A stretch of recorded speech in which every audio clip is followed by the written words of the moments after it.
Un étal de fruits et légumes qui fait rêver. Des prunes, des cerises, des tomates. Mais une fois arrivé à la balance, c'est la désillusion. Les prix, eux, ont augmenté. Vous trouvez que les prix ont augmenté? Mais pas dernièrement, ils ont augmenté depuis un moment, depuis le printemps. Ça a fortement augmenté. Les fraises, les cerises, par rapport à quelques années, ça a presque doublé. Donc, oui. Ça avait déjà augmenté avant et je pense que maintenant, ça ne fait qu'entériner le fait que ça augmente, évidemment. En cause notamment les fortes chaleurs et la sécheresse qui commencent à se faire sentir dans les récoltes. Une réalité que Freddy a vu évoluer en 35 ans de métier.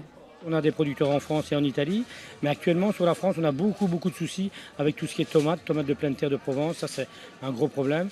Et les producteurs de produits belges qu'on a en Wallonie, c'est la même chose, les salades sont brûlées, les fleurs avortent, ce n'était pas le cas l'année passée, cette année-ci c'était une année catastrophique pour les agriculteurs.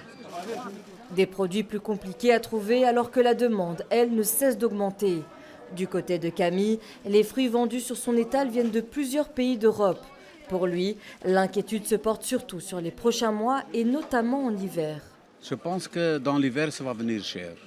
À cause que c'est maintenant les carottes de chicon qui sont encore la terre, après mis dans les décaves, ça commence déjà un peu pourri. Maintenant, chou-fleur, ça coûte plus ou moins 5-6 euros. Et quand c'est des temps normaux, sur le moment, ça coûte 2 euros, 2,50 €.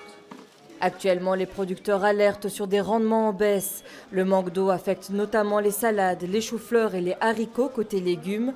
Pour les fruits, les prévisions sont aussi à la baisse.